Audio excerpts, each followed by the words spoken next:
Hello, this is another in the series of philosophical rambles around paganism. Today I want to talk about Theodicy, which I was convinced I had actually made a recording on this already, but I can't find it, so either I have put it somewhere weird or I've completely imagined the entire recording, which is perfectly possible. But to start with, for anyone who is unfamiliar with the term, what is Theodicy? Theodicy is a concept found in many different religions. It comes from the Greek words meaning the justice of God, or the gods in plural. Which is the idea, or you could argue it's an assumption, that there is a divine force or set of forces which exists, and that B, this force is concerned with the process of justice and making the world fair. That admittedly is quite a big assumption, and there are people out there who are part of various different pagan traditions and what have you, who would dispute both of those. There are atheist pagans, and there are pagans who are not atheists, who believe in deity of some shape, size or another, but who would not necessarily regard justice as being a concern of deity. I'm sure those people can speak for themselves, but one of the arguments that's sometimes made is that justice is a very human concept rather than a divine one, and the divine is more concerned with life and death and thunderstorms and earthquakes and forests and the phenomena of the natural world than it is with human notions such as justice. After all, people might well ask, and have been doing for millennia, what is justice? And this is part of the problem of talking about theodicy. How do you define what justice is in the first place? Some people have taken the approach that the divine is always and eternally just, therefore whatever happens is always correct, is always just. It's a concept sometimes known as Panglossianism, that everything is always good, everything is always right. So if you get run over by a bus, well, that was the just fate awaiting you, because you must have done something at some point in this life or in a past life which requires you, in the great kind of cosmic balancing process, to now be run over by a bus. Which I suppose is fairly unlikely. I have no idea what the statistics are for people being run over by buses, but I imagine it is relatively low. However, if you were to substitute hit by a bus with something people are far more likely to experience, such as succumbing to a very, very serious illness, then that starts to seem a little grim.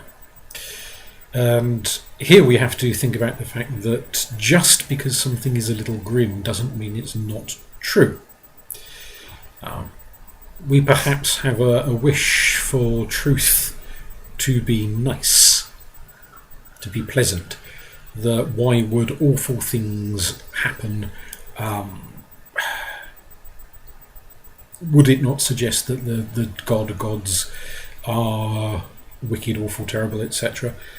If they allow awful things to happen, and this is part of the odd arguments around theodicy, why does a horrible thing happen? Why do awful things happen?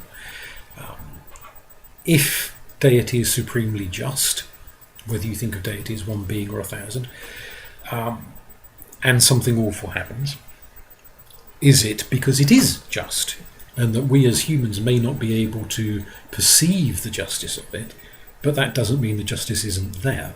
It's an argument taken in some forms of fundamentalist Christianity.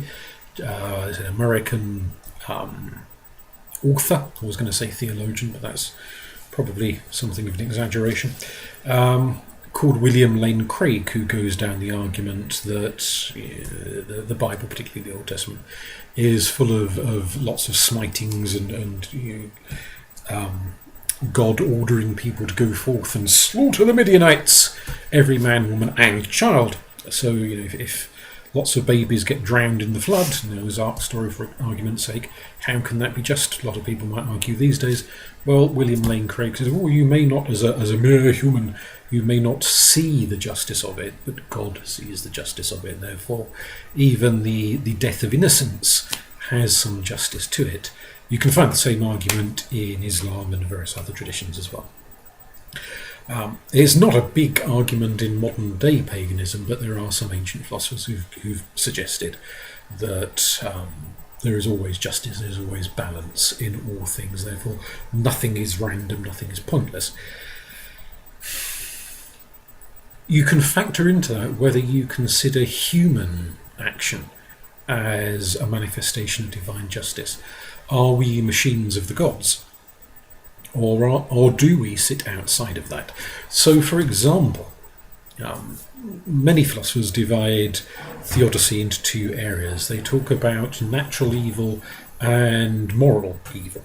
Natural evil is things like floods, famine, earthquakes, tidal waves, cancer, things that happen, forces of nature that happen to people and cause terrible suffering and hardship and misery and despair and so forth. Moral evil is something that emanates from human choices and decisions.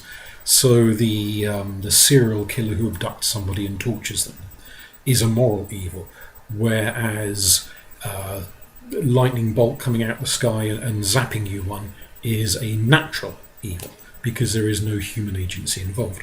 There are blurred areas in this. So we are aware, as environmentalists have been telling us for many, many, many years now, that some seemingly natural events are actually the consequence of human action. So if humanity goes and chops down a forest, then there are no trees to absorb water when it rains heavily and keep the soil in place with their roots and so on. So flooding and landslides and things like that become far more prevalent as a result of human action. So whilst earlier cultures might have said, oh, that landslide, that flood, that's a natural phenomenon, it's the will of God, it's nothing to do with humans, we can now comprehend the relationship between a human action today and a natural disaster that happens in 10 years' time as a direct consequence of something that humans have done today. Which isn't to say, obviously, that every earthquake and what have you that goes on is somehow the responsibility of humans, despite the various slightly strange pronouncements of bishops and imams and what have you that tsunamis are somehow the judgment of God or Allah or whoever on gay people or whatever it is that they've got to be in their bonnet about this week. Putting that to one side, the majority of natural disasters are natural phenomena. Some are related to human action. And so there is this kind of grey area where you could say, with some disastrous events that cause death and suffering, is this human action? Is it something else? Morally, it's also worth factoring into account that it's usually only in horror films where the people suffering from terrible disasters are the ones who cause the terrible disasters. When the baddie who has poured dodgy chemicals into the water that has mutated an ordinary shark into a three-headed shark, gets eaten by the three-headed shark at the end of the film, all that kind of rubbish. In daily life, the people who get swept away by the flood or have their houses crushed by the landslide are probably not the people who chopped the forest down in the first place. Therefore, when we're talking about individuals suffering as a consequence of human action, yes, but it's not the very rarely is it the humans who took the action that are the ones suffering from the action.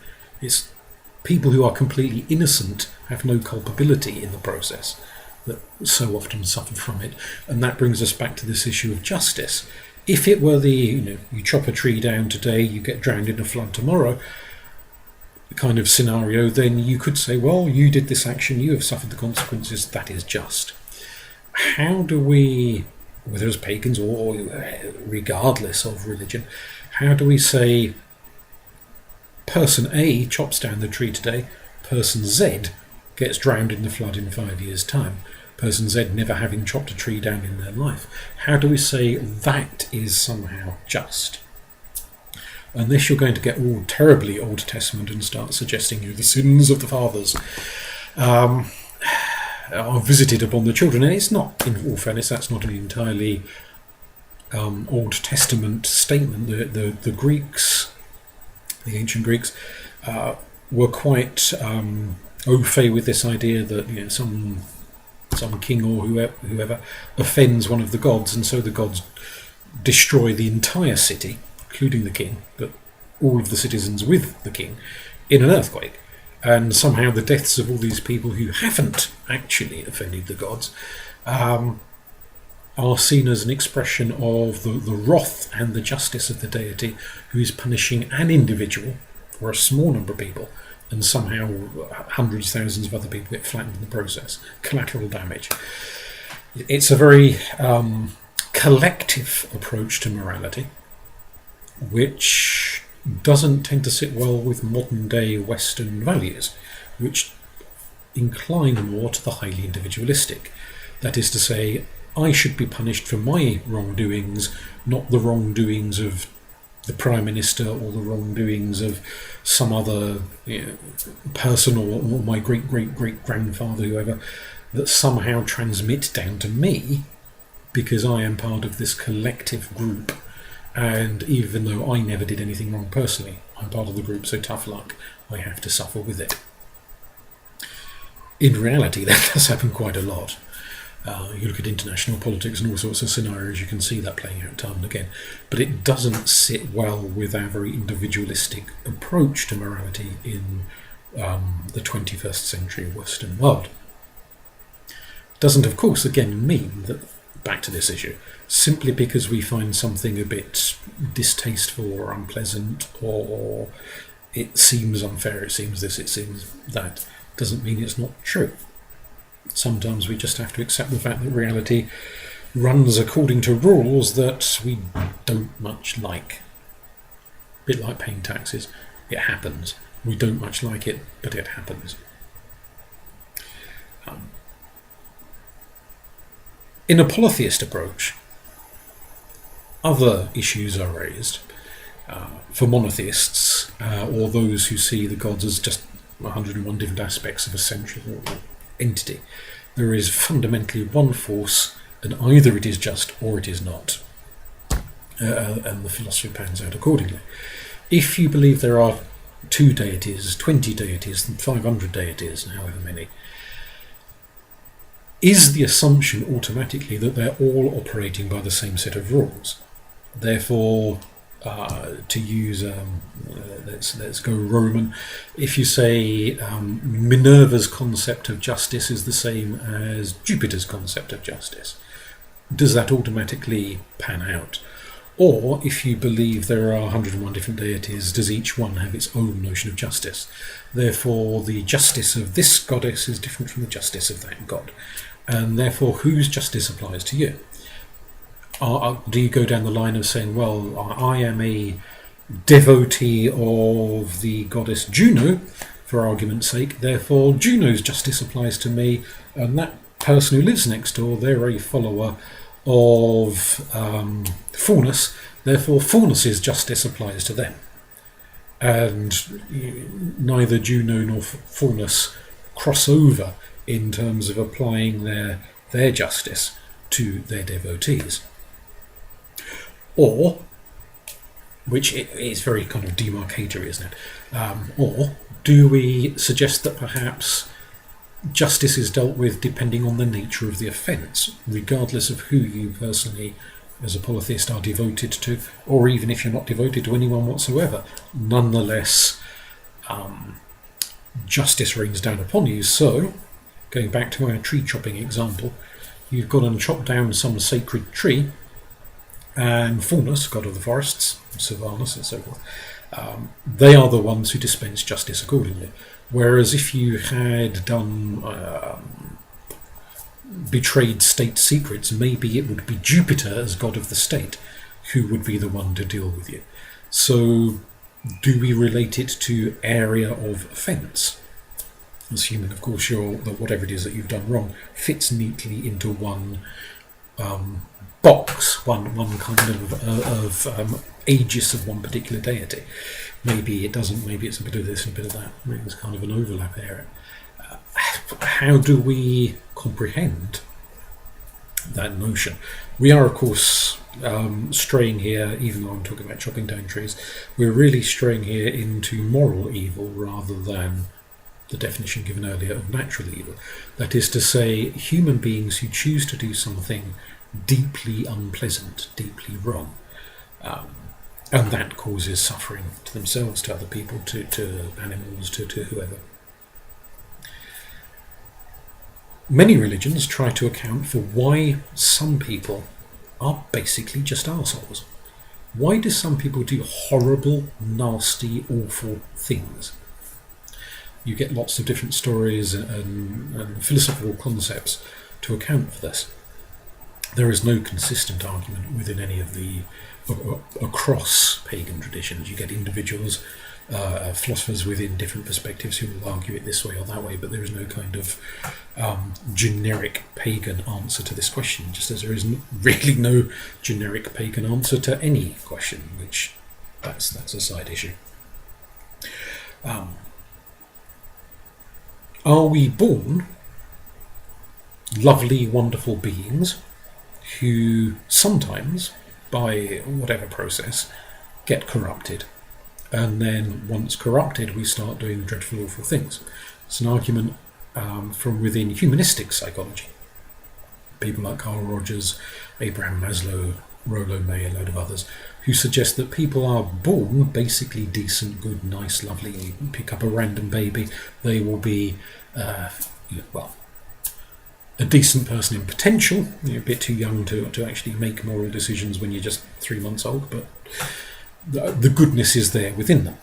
And if they're left to their own devices, they will go and run amongst the daisies when they're old enough to walk, and play with butterflies rather than pull the wings off them, that kind of thing. Their natural goodness will flow forth. And it's only if they are subject to horrors and suffering and cruelty that, almost like an infectious disease, that cruelty passes into them. So if they're beaten black and blue, or they witness half their family being wiped out in an earthquake or something dreadful, then the grief, the pain, the suffering, the cruelty can warp them. Maybe they will grow into an adult who goes on to do wicked, awful things. Sticking within the realms of psychology for the moment, other people like Sigmund Freud, for example, argued that humanity is born pretty, grim, really. We're full of dark, destructive impulses, jealousy, hatred, rage, egomania, all sorts of things. And we have to have goodness sort of beaten into us almost. It has to be imposed upon us by parents and aunts and uncles and teachers and whatnot, to encourage us to play nice with one another as children, so that we will learn to play nice with one another as adults. And we have to be constantly on guard for the id, that inner raging ball of resentment and hatred and violence and so forth. It's a very, very bleak view of human nature, but one that many, many people, not just Freudians, people in all sorts of philosophies and religions and so forth, subscribe to, that human nature is a bit grim. Some forms of paganism go down the argument that nature is red in tooth and claw, and that all creatures are born with a capacity for self-defense.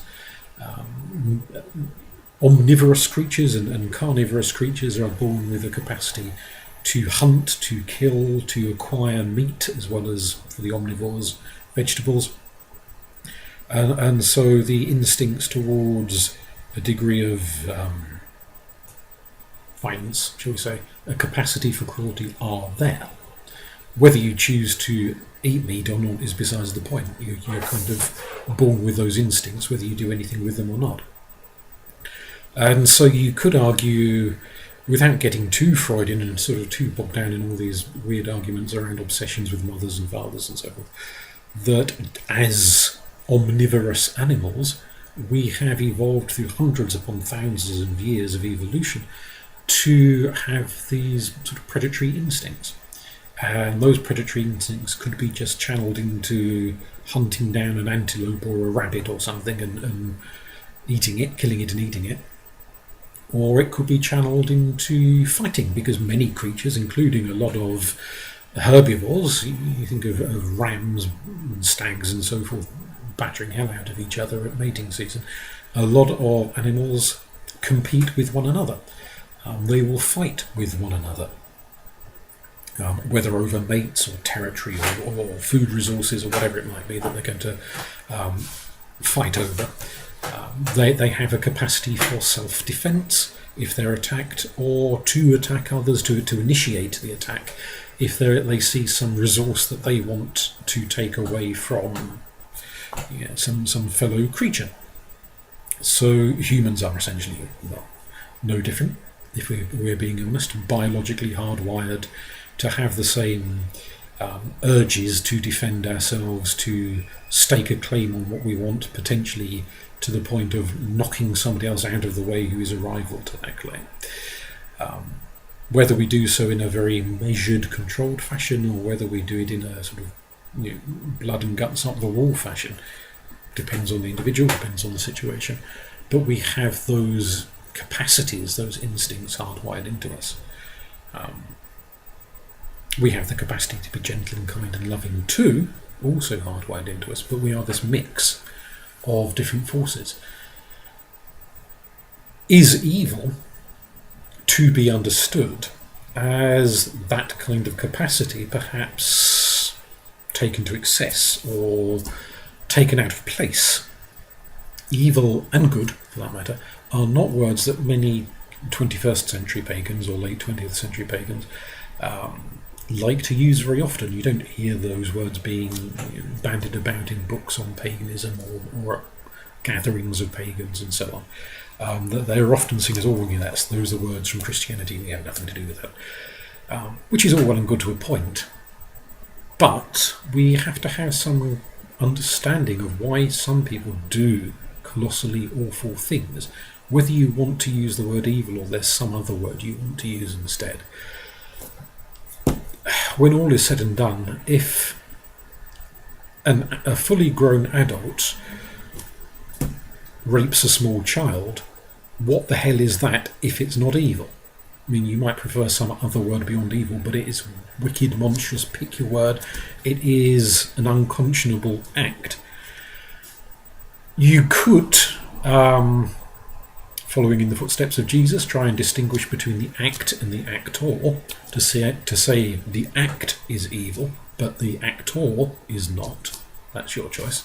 Or you might see someone who engages in those kinds of acts as reflecting an inner core quality, whether that's a quality they were born with or they only acquired at some point down the line in life, whether that's a quality that will doom them forevermore until they reach their grave, or whether it's something they could overcome and change and transform. Well, those are philosophical points, and different people have different approaches to them, different arguments around them.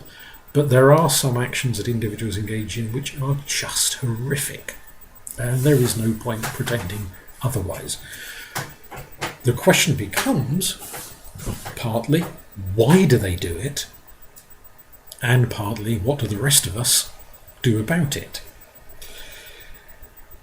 These aren't just questions of psychology, because they impinge on philosophy, they impinge upon religious conceptions as well. So as a pagan, you might be a mad fan of Carl Jung, or you really like Skinner or Freud or whoever, and you might turn to them for arguments, which is fine and dandy as far as it goes. But at a religious level, why are some people capable of these acts?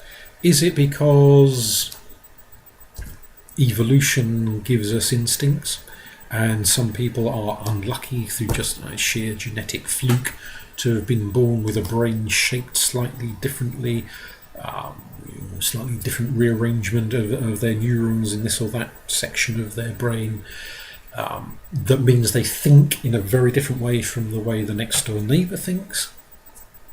Is that something that you see the gods as just kind of existing as part of this natural order where weird flukes of brain functioning occur? Sometimes you get an artistic genius from a weird fluke, sometimes you get a serial killer, luck of the draw. Do you see some degree of intentionality in this? Is there a deity, one or more of them, that has an influence on this process, that determines this individual will be born with a huge capacity for violence, and that individual over there will be born with a huge capacity for kindness and compassion? Do you see it as some other entity along the line that interferes? So rather, as in some religions, there are lesser spirits that interfere with the will of the gods and kind of try and subvert the divine order, and the goal is to overcome them and get things back on track. Do you see it something in that vein? What is your spiritual understanding of why some people have this capacity for sheer awfulness? Or do you take the approach that actually everyone has this capacity for sheer awfulness? Every single person is a potential serial killer or sex offender or what have you. And that some people rein it in, which is a bit more of a Freudian approach. Some people rein it in and other people don't. And is that just down to the luck of good parenting versus bad parenting or what have you? How do you see the distinction between someone who reins it in and someone who doesn't rein it in? Is it luck? Is it something more spiritual? What is it? Is it self-control? What room is there for personal choice in this? Is someone born with the capacity for extreme cruelty? Do they acquire it as a result of poor socialisation? Or do they wake up one Thursday morning and think, you know what? I'm going to start engaging in this rather unsavoury activity. See what it's like, give it a go. Is it something they choose to engage in rather than something that happens to them, or something that the forces of nature through genetics and so forth kind of just equip them with from the get-go without any choice in the matter? How do we visualise this process taking place? You'll notice I'm doing the usual thing of just asking questions and not giving any answers whatsoever, because I don't know the answers, but I do think it's worth asking the questions and discussing and reflecting upon these points as to what we think is actually going on, and why there is this capacity for extremes of awful behaviour. Congruent with all of this is of course the question of what actually constitutes evil in the first place, or wickedness, or whatever word you want to use. Are there certain things that are prohibited? It's very popular these days to speak in terms of relativism, to track back to people like Spinoza and so on, and say, well, in this culture, eating your neighbour is frowned upon as being disgusting and awful, but in that tribe down the road, they're always eating their neighbours every 5 minutes, and therefore cannibalism is okay over here, but wrong over there. To a point, that's true. There are some behaviours which are absolutely outlawed in one culture and society and frowned upon and seen as disgusting and wicked and terrible and dreadful, and you'll find some other culture, some other period of history in which lots of people engage in that behaviour and it's not seen as wicked and terrible and awful and outlawed. It's actually seen as quite normal, desirable, it's okay, or what have you. Take something relatively humdrum,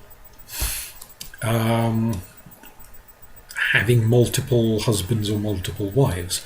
In some parts of the world, you would be arrested for bigamy, and your wife or husband, whoever, would feel terribly betrayed and hurt and wounded if they found out you had 3 other husbands or wives hidden away in the corner somewhere. In other parts of the world, perfectly normal to have 3 or 4 husbands, 3 or 4 wives, quite openly. Most people do it. It's seen as a good thing, not a bad thing. Fairly trivial example. You get different cultures with different ages of consent. When is it normal for someone to get married, to start to have a sex life? And conversely, at what point is it abnormal for them to be doing that? They're too young, they're too vulnerable, they're too this, too that. In one part of the world they'll say 18, in some other part of the world it's 16, in some other part of the world it's 21 or whatever. There are different approaches, different understandings of those notions. If you come from a part of the world where marrying a 9-year-old is a regular thing, Do we just say, oh, well, it's culture, never mind, let's look the other way? Or do we take a stand and say, I don't give a rat's arse what's normal in your culture, that behaviour is wrong. It is always wrong, no matter what a random given culture happens to think on the matter. Therefore, somebody engaging in that behaviour is not merely culturally different, they are engaging in something that's wicked. Whether they know it's wicked or not is, you could argue, besides the point. That's more of a deontological stance, the notion that some things are definitely wrong. Could be various reasons why they're wrong. You might take the approach, sort of the more like the Christian approach, saying it's wrong because God says it's wrong. It's also the Islamic approach, the Jewish approach. You could take a more consequentialist approach and say it's wrong because it causes harm. Here are half a dozen studies to demonstrate why it causes harm, and the fact that, to prove that it does indeed cause harm, engaging in this behaviour. Various other approaches you could take. As whatever flavour of pagan you happen to be, do you regard there to be a set of behaviours which are irredeemably wrong, no matter the time, period of history, no matter the culture, place somebody has come from? So even if there are points in history, points in the world today where lots of people do that thing, you are convinced that thing, that behaviour is wrong. You would never do it, nobody else should ever do it, and those parts of the world where it's normalised, well, they need sorting out. They need educating to realise that what they're doing is wicked and wrong. Or do you believe everything is relative? The danger of believing that everything is relative is that pretty much almost anything goes at the end of the day. And all you can say in relativism is that, well, we don't eat our neighbours. They might, but we don't. And you get a little bit curtain twitchy, but that's about as far as it goes. It's an interesting one because most modern pagans, I suspect, not that I've spoken to millions and millions and millions of pagans or anything, but of the people I've met, I think many would struggle with this idea that certain things are absolutely wrong, because they, not necessarily because they've thought in depth about 101 different types of behaviours, but more because of the sense that that's a teaching more commonly associated with the Abrahamic faiths, and as pagans we kind of back off from that and we want to think about the world in a very different way. I'm not convinced that that's necessarily the right approach, because there are some behaviours which I find morally repugnant. And I don't really care if somebody comes from a part of the world where every third person's doing it. I still think it is morally repugnant to do it. And that the world would be a much better place if we all stopped doing that sort of behaviour. I suppose I could sit here and give you a list of them, but maybe some other time. It's harder for me to identify things I think are the converse of that, things I think are always good no matter what. There's kindness, compassion, things like that, but they are qualities rather than specific acts. Whereas when I'm thinking about immoral, wicked things, I tend to think in terms of specific acts rather than generic qualities like cruelty and so on. Cruelty isn't nice, but I tend to concentrate down onto specific acts. Maybe that's a limitation in my thinking. I don't know. If you have a complete laissez-faire approach, how do you square that with your day-to-day morality? Do you see your morality purely as an individual thing? I would never do this, therefore that's okay, don't care what you do next door, I would never do this.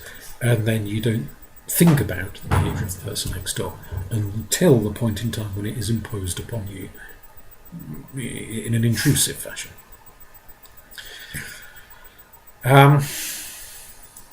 I suspect that's where a lot of people perhaps come to as a system of thought. It is very individualistic, and it's very difficult to envision how a culture, how a society would run on those lines. If we're thinking ancient paganism, going back, well, in some cases thousands of years, in other parts of the world maybe just a few hundred years, and there are current pagan regions of the world in far-flung places and so on. Those cultures, usually tribal cultures, not always, but usually tribal cultures, people share values. They're not a bunch of individuals who all sit around singing, I think this, I think that, no, I think something totally different. All operating along like parallel tram lines with totally separate, unrelated moralities. They are communities who come together with community morality, where I'm sure there must be individual differences, but generally speaking, there are agreed upon consensuses. This is a good way to live, that is a wrong way to live, this is how we will go forward. Usually those are concepts developed over a long period of time. Paganism has become highly individualistic. It's lost a lot of its sort of tribal quality, a lot of its community quality. The communities that exist, a lot of those, not all of them, but a lot of those communities are online communities. They are communities that meet once a month in a pub for a couple of hours, and outside of that, people might not see very much of each other. Or they're covens that meet at certain phases of the full moon, waning moon, waxing moon, whatever. But outside of that, they might not see an awful lot of one another. So they are fairly loose communities. They're not tribes where everyone is living in the same hut, where everyone is close together, they're all next door neighbours, they all know each other, they all see each other every 5 minutes, and they're in and out of each other's business all the time. That level of intensity is quite rare in modern day paganism. Ancient paganism, it was standard. Modern day paganism was quite loose. So that kind of shifts morality into this rather loose context. And you could argue that with the emphasis on individualism, things like identity politics and so on, which is very de rigueur these days, individualism seems to trump over community, shared values, shared moral standards, shared notions, except in the notion of maybe what people are against. Lots of people are against sexism, or against racism, or against this, against that. It's sometimes much easier to determine what someone opposes than what they are in favour of, which isn't a fantastic basis for morality, to be defined by what you're not. Better to be defined by what you are, in a more positivist sense. This is what we do, rather than that's what we don't do. Coming back to the notion of justice, part of that reflection within religious studies in general is to understand how different religions see justice taking place. If I do something dreadful and wrong, will the gods punish me? Will there be karma, weird, fate, this, that, the other, some force that leads there to be consequences to my action? Or is it entirely down to the human community to sort me out? If there is a force, be that a divine force or some sort of neutral cosmic force, that deals with me, then justice ultimately will always happen. You can't get away from karma, you can't get away from the gods, etc. It may take time, but eventually it will catch up with me, there will be justice. Whether anyone sees it or not. If it's a very human-centred thing, there will only be justice if A, other humans know what I've done, B, they care about the fact that I've done it, C, they're able to catch me if I try and run away from them, D, they have the capacity to impose a punishment upon me in some shape, form or guise, then it becomes a lot more limited. And there are inevitably going to be a lot of people who run faster than the authorities, or they hide their wicked deeds very well, and no one knows what they've done until they're dead and gone, and it's a bit too late to do much of anything about it. Then how do we adjust to the kind of world that we think we live in? If you think you live in a world where the gods or karma or weird or whoever, whatever, will deal with wicked forces, then to some extent you can kind of take a back step, I suppose. You think, oh, well, the gods will deal with that. It'll be sorted. Maybe that makes you a bit lazy, because you think, oh, someone else will sort it. I don't need to sort it, somebody else will sort it. If you live in a world where it's very human-generated, that's your philosophy, that it's all human-generated, then it gives you a much greater responsibility to treat other people fairly, both in the sense of being kind to those who deserve it, but also being censorious to those who've done something awful and terribly wrong, to make sure they don't get off scot-free. And it does mean that you're going to have to adjust your mind to the fact that Jimmy Savile or whoever has done 1,000,001 dreadful, horrendous things and gone peacefully to their grave without any consequence. How do you get your head around that injustice? How do you then respond towards the victims of that injustice if they're still alive and around? And you can't say to them, look, we've punished this wicked person, we've done that thing to them. Aren't you satisfied because that person's dead and gone and they've got off scot-free? Therefore, what do you do to help assist the wronged to feel less wronged? To feel that justice has been served in some shape, form or capacity? That opens up a whole other set of questions. Because complicit in the notion that the gods or karma or weird or what have you will lead to consequences for actions, then that means not only do the wicked get consequences of their actions catching up with them sooner or later, but it would also mean the good get the consequences of their goodness coming back to them at some point. And it would mean that the wronged, the abused, the misused would get some form of justice coming towards them at some stage.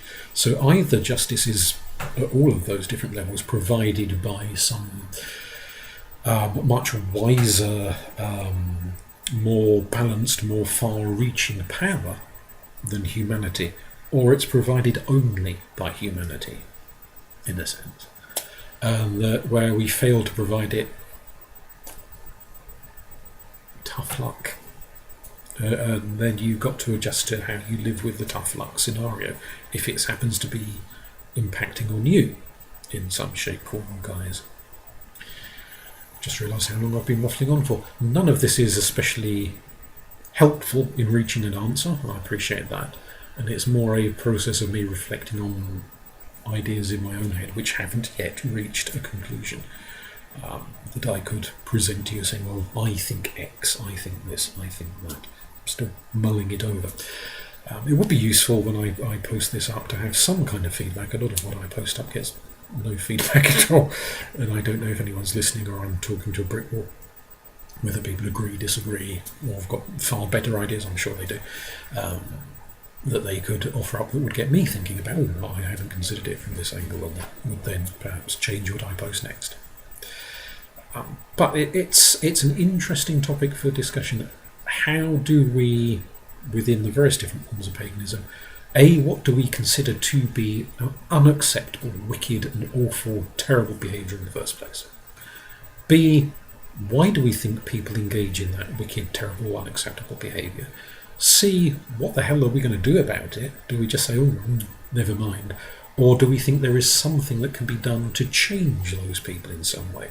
To make them less wicked, less awful, less terrible, or indeed to turn them into good, decent people. So, yeah, and does that apply to everything? For example, maybe you can reform people who've done something relatively minor, but perhaps you think there are certain forms of awfulness that are so pronounced there can be no going back from them. Or maybe you think everything you can come back from, no matter what, all things can be forgiven or redeemed or changed or amended in time. And also this notion of wider justice, it's not just justice for the wicked, it's also justice for the victims of the wicked, and justice for the decent, the upstanding, the kind, the good, who do they get any kind of reward, maybe is not the right word, but any sort of positive consequence for their goodness. because justice is both the punishing of the bad and the rewarding of the good, and the compensating of the misused. So it's a sort of threefold aspect there.